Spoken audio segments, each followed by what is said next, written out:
So Root is wondering whether the Currer was ever interviewed. I mean, there was a few quotes in your research from the Currer, wasn't there?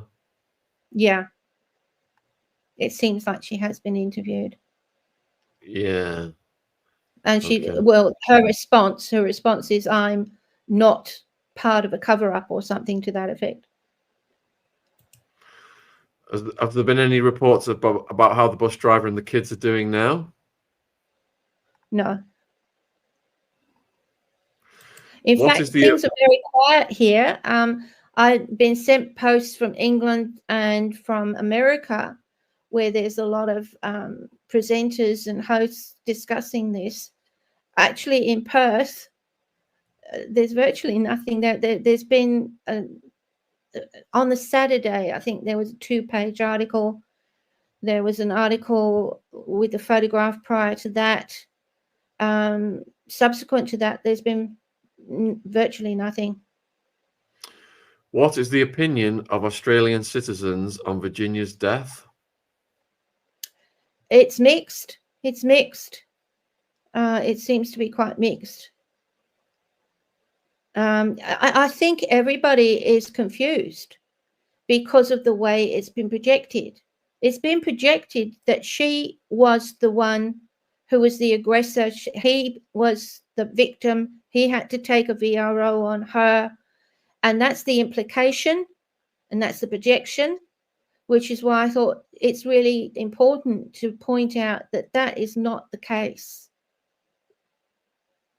You've got a few questions coming in about the timings of possible autopsies and funerals.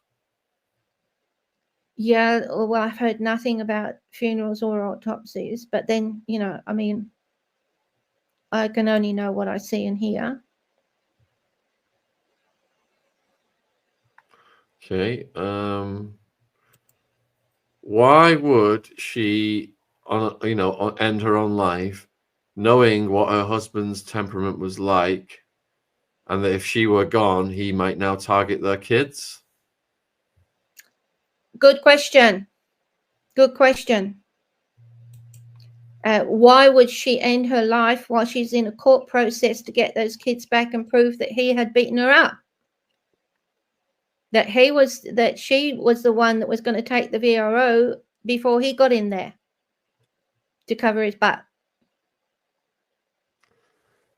Has the husband ever been prosecuted for beating Virginia up? No, that's just it. The police would not charge him. She's hospitalized. She has serious injuries. She nearly died.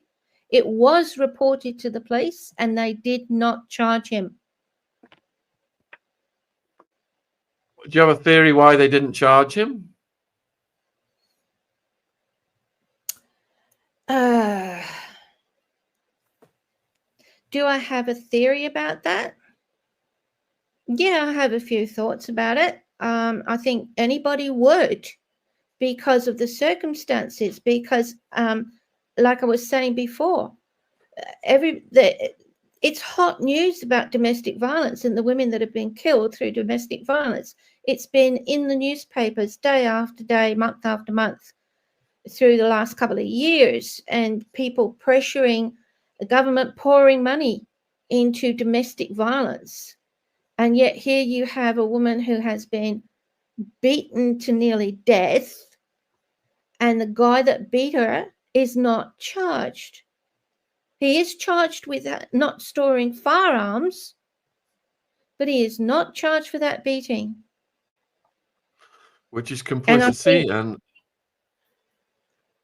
yeah, I mean, that is complete and utter negligence on the part of the police. So Michelle's pointing out that why would Virginia be injured from the bus crash and not a 71-year-old lady? Because Virginia would be more robust. But if the 71-year-old lady is tending a 40-acre farm, she must be built like the Hulk.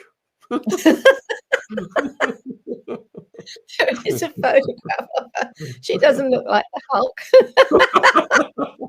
She looks like a little old lady. But you're right. It's a pretty accurate observation, I think. Ocean wants to know, why would the judge agree to the order in the first place? Oh, yeah, okay. Because if he went in with a story to say he's the poor victim and the children are the victims of this terrible woman who is putting him at risk, he would be given what they call an interim order, because the court don't know if that's true or false, right? So the process then goes in to establish, is this true? Is this false? So initially you can go in and you can, you can say whatever you want to say and accuse whoever you want to accuse, and you will get an interim order. So that interim order then gives you the opportunity to say for the person that's being accused to contest that accusation, right? And then that goes to a hearing where the court will try and see if it can all be settled and negotiated out of court. And if it can't, then it goes to another hearing. And that's exactly the process that went through. She was in court on the 9th. There was no plea. That's right, because nobody's agreeing to anything. And therefore, it has to go. Nobody was negotiating, it was not able to be negotiated. Therefore, another date is held up for an actual trial so that each party has now the opportunity to prove their case. And that wasn't going to happen till June. So right in the middle of doing all of that, she suicides? Really? Doesn't make any sense. No. So have any of the local media where you are at interviewed any of the hospital staff about Virginia's stay there? Only from what I know from that comment that was made that what is it? They said something about what was in the report, something about it being overrated or something. Can't remember the exact words. Oh, not the right characterization, which is kind of a strange statement in itself. But it's as strange as the kids knowing that the brake light and the Toyota. So Julie's saying one report said it could take up to 2 years before an autopsy report. Have you heard anything about that time frame, Mary? No, but it won't surprise me. Okay, next question then. Do you think that Virginia's children are safe? I have no idea. I mean, if he's that violent, who knows? Who knows? If he's been doing that to her, could he be doing it to the children? It's possible, but not necessarily so. So Stephanie's saying the old lady is a known local farmhand who was hired by Virginia. Okay. But still a hell of a lot to manage a 40-acre. You need a team to do that, wouldn't you?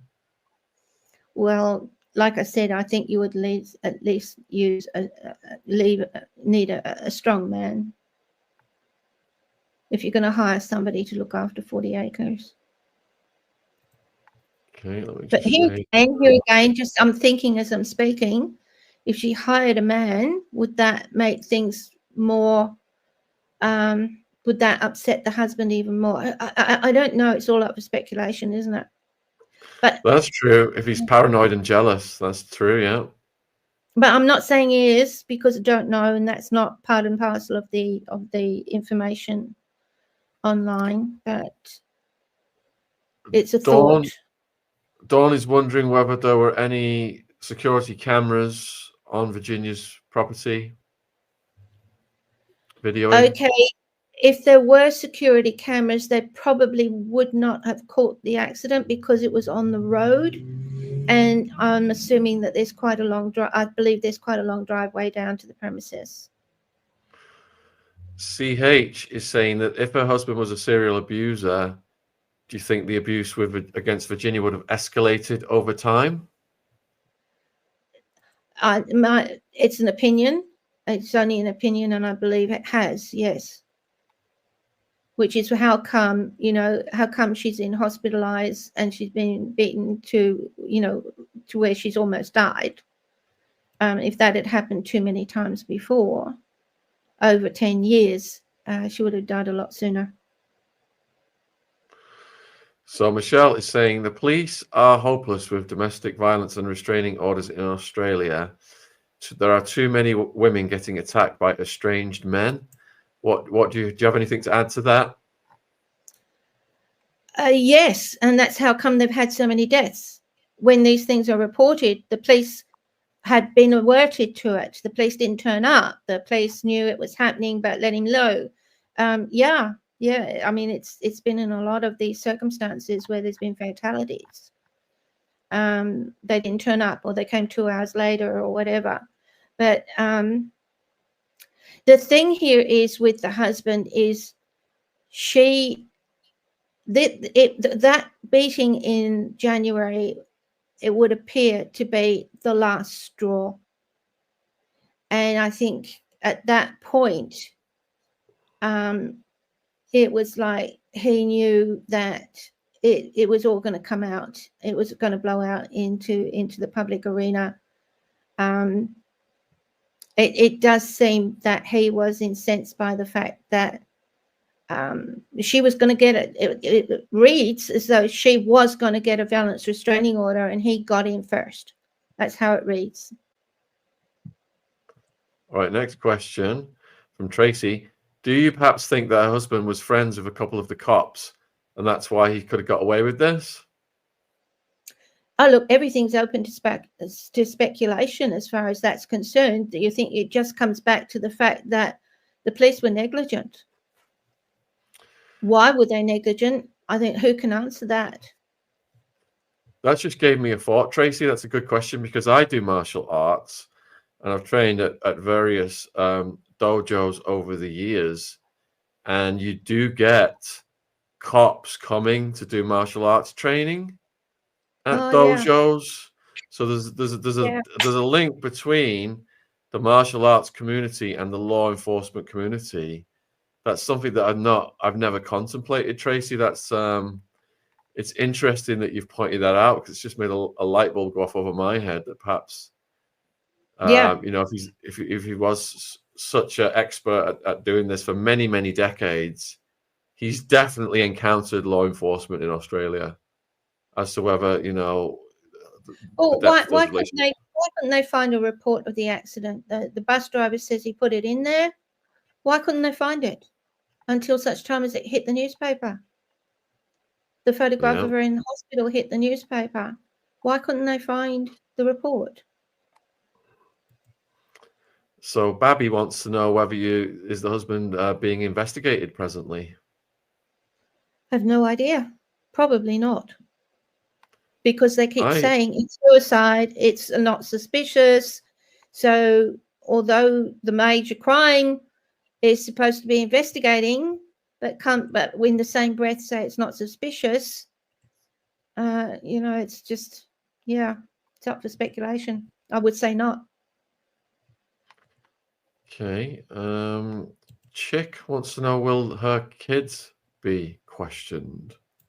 I don't know. I doubt it because they're not, you know, they're not involved in any way here. So if in Australia then, under Australian law, if you've committed a crime, if you've, you know, hurt a woman physically, but if that woman then dies, does that mean there's no case? Or could he still be prosecuted? No. Yeah, no, whoever was responsible for her death, it can be prosecuted, But could he be prosecuted for all the domestic violence he's done to her with the kids as witnesses? Who knows? But, you know, you've got to look at the children being in a very difficult situation. I mean, they've lost their mum. They're living and depending on their father. And I think most people would respect the children's privacy and respect their, you know, not drag them into it. Marnie, this question's going to make my head explode because we drive on the wrong side of the road here in England versus Australia and America, I think. So I was in America for driving on that side of the road. Marnie, do we know which way she was turning into her drive, and what side rear light was broken? Brake light. Get it right, Marnie. they do say that she was in the far lane, the bus was in the near lane, and she turned right to go into the driveway. Tracy's pointing out that the ambulance bus driver could be friends with the cops because it's so remote out there, a small town. Doesn't everybody know everybody in these little areas, Mary? Well, when they talk the small town, is the small town that's nearby Gingin. Gingin is a small place, right? It's country. Perth is not a small town. Perth is quite a big city. I've been watching a bit of Perth. I'm Married at First Sight Australia. Have you really? Oh, that's a good way to see the scenery, I suppose. Me and Jen, my partner Jen, and baby Ziggy, that's what we do before we go to bed, watch a bit of Married at First Sight Australia. Are you called baby Ziggy? Baby Ziggy, yeah. Zygmunt. Oh, right. Yeah. Yes. Folks, Mary's been very generous with your time. If you've got any final questions, get them in now. We've covered all the questions that have come in so far, and we really appreciate that, Mary. Is there any way the public can support your work or anything? Do you want to let them know about anything you do, or is that something? Well, yeah, I'm planning to do a documentary on releasing the information that's come along the way, and yeah, hopefully we can get that sorted very quickly.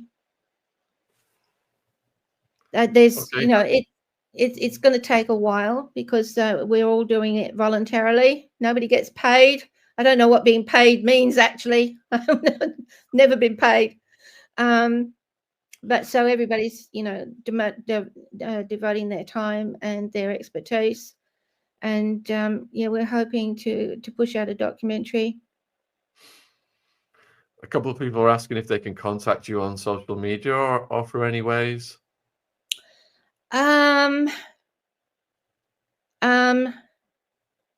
Yeah, they can. If I can give you my email address when we come offline, can you just pass that on? Yeah, I can. Mary, you've got to beware though. If you put information out like that, it can get in the hands of people who might start trolling you and stuff like that. Yeah, that's why I'm sort of saying, can I leave it with you? I'll leave it with you. You've got my email address. And yeah. If there's any good people that I know that want to contact you, then I'll pass it on to them.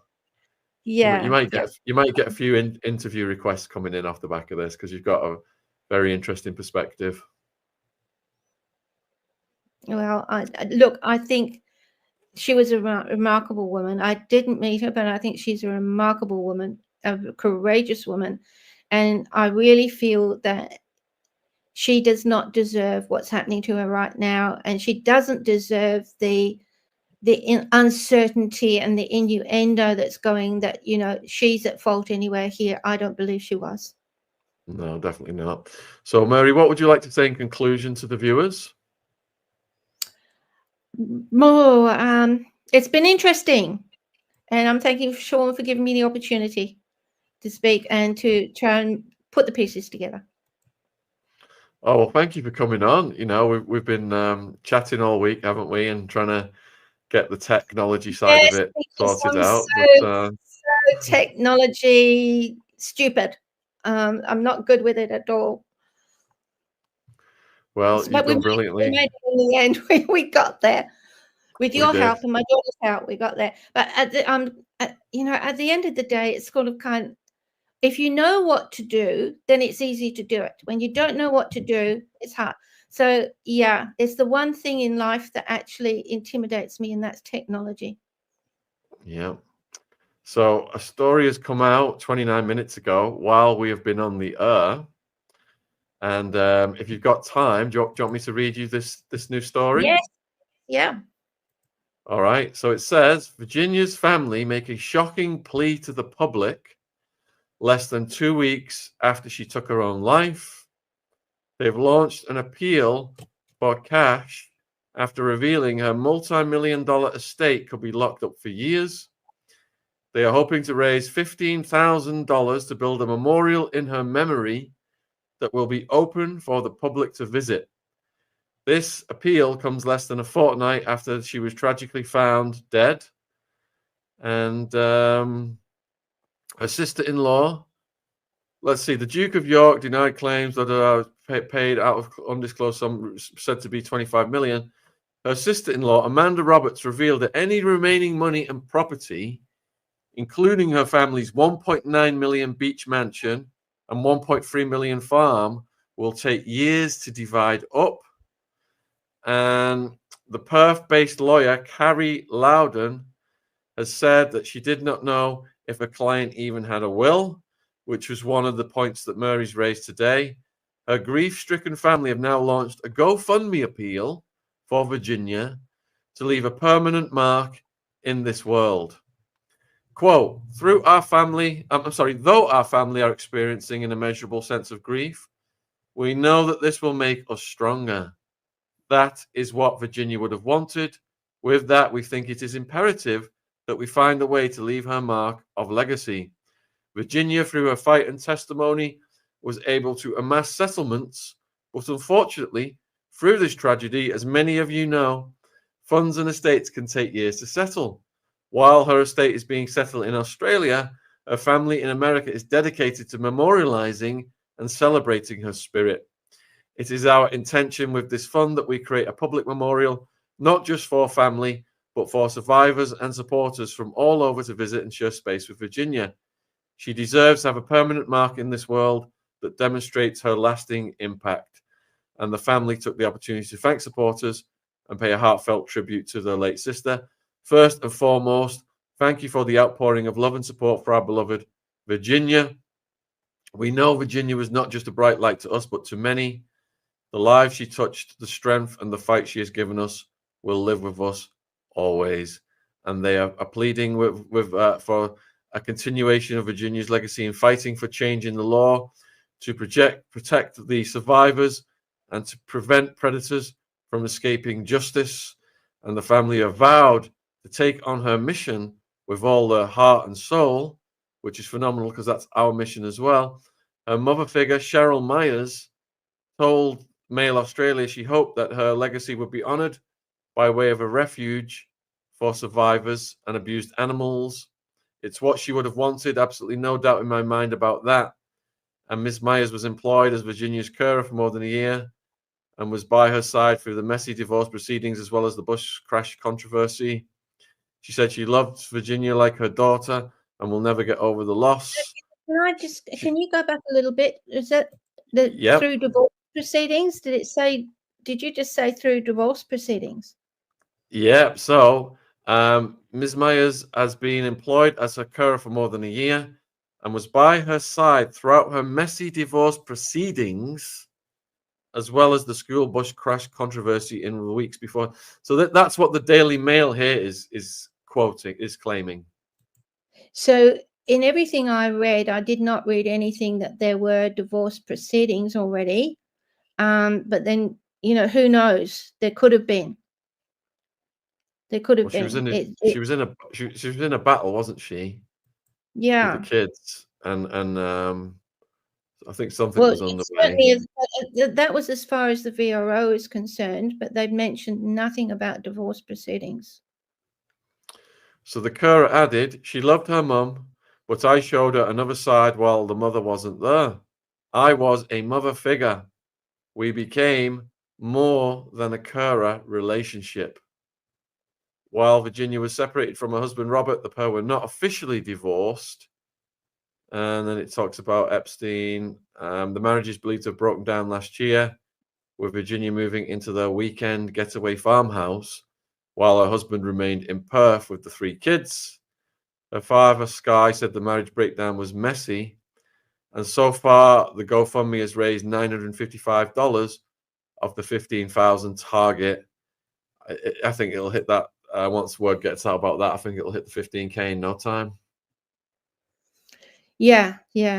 But, I think we also need to focus on that her father wants an inquiry. He is not accepting this as a suicide. Good. So we'll see. I think you need to keep pressuring the authorities to find out what the hell has really happened here, and you've shone a light on it.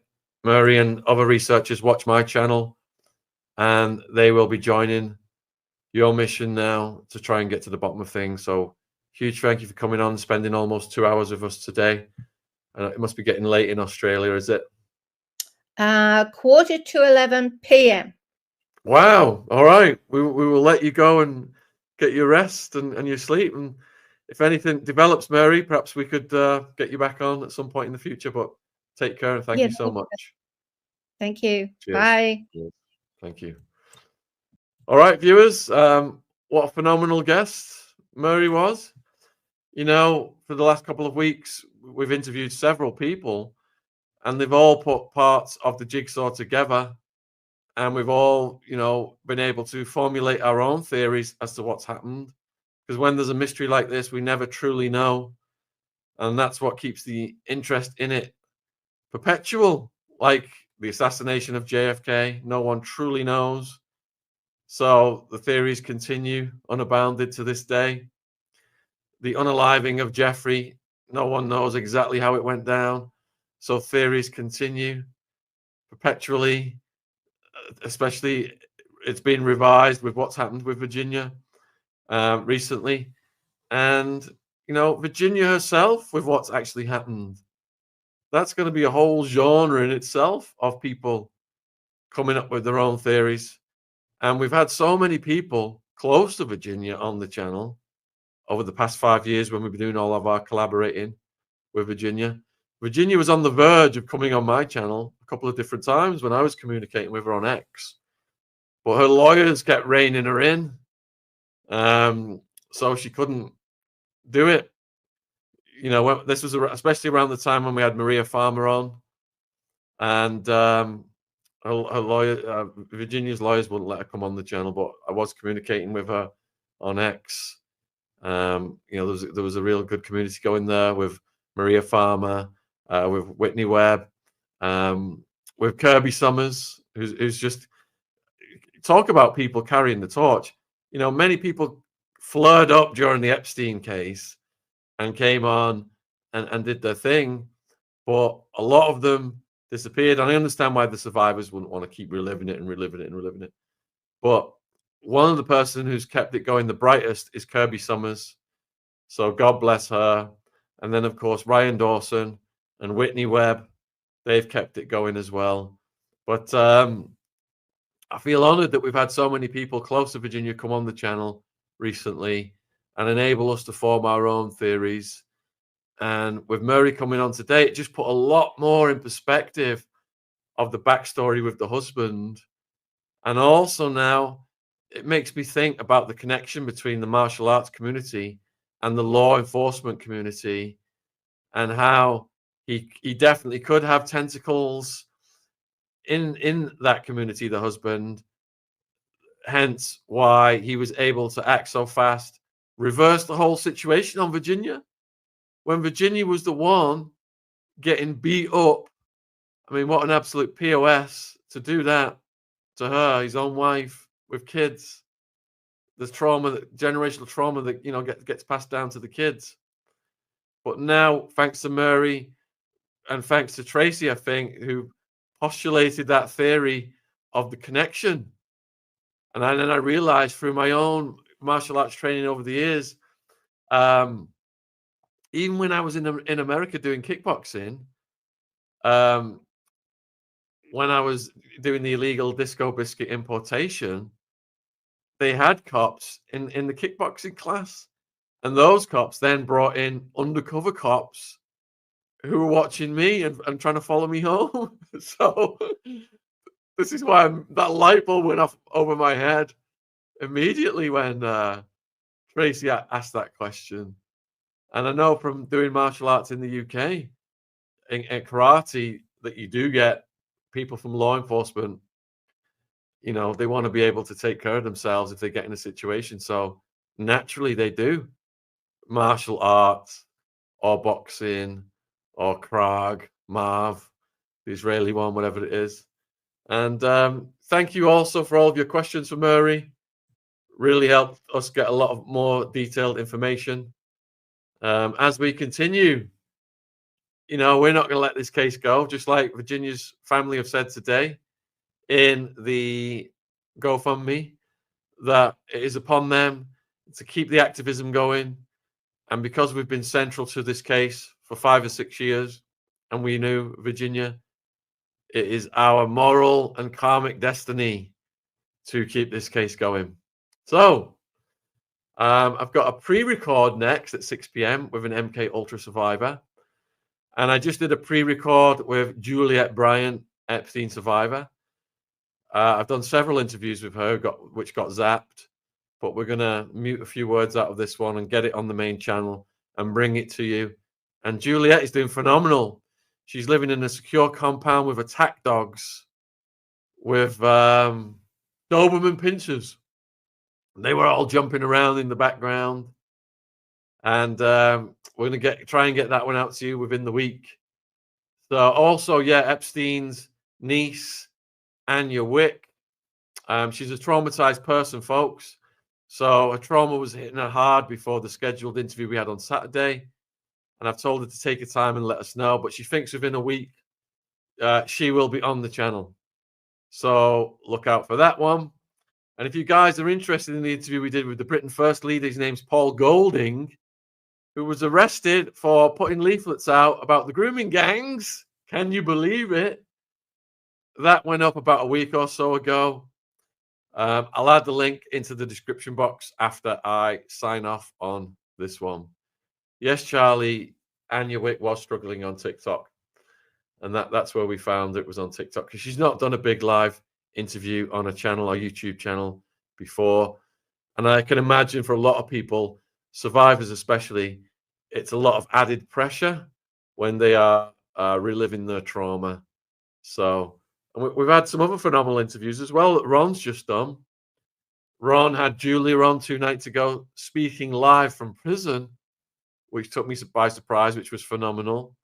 And then John Wedger, the call-in show that Ron's doing now with John Wedger, it's so professional. It's brilliant. It's like stuff I used to listen to on the radio. And John Wedger, God bless him.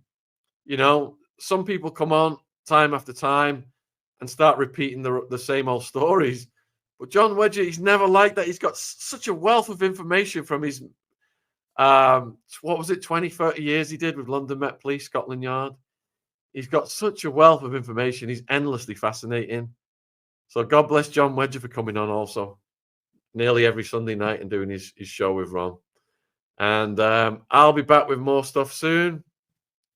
What have we got? I need to reach out to Professor Hamamoto on Virginia. Professor Hamamoto is going on Kirby Summers' channel tomorrow to speak about Virginia. I will send him an email next. And also Lionel's wife, who was on Nancy Grace, talking about Virginia. I'm going to remember to reach out to Hamamoto and Lionel's wife, Lynn's Warriors, next. And hopefully we can get them on in the next couple of days. Yes, Hamamoto is on Kirby Summers. It's already scheduled for tomorrow. And because the algorithm works against us, folks, it zaps people off our streams. Don't forget to share this one. I can't even get the words out of my mouth. I'm so used to not asking people to like and share and subscribe. Don't forget to share this one. And help us, if you've not subscribed, help us get up to 1 million subs. But thank you all. Much love, wherever you are in the world. Take care. Keep the spirit of Virginia going.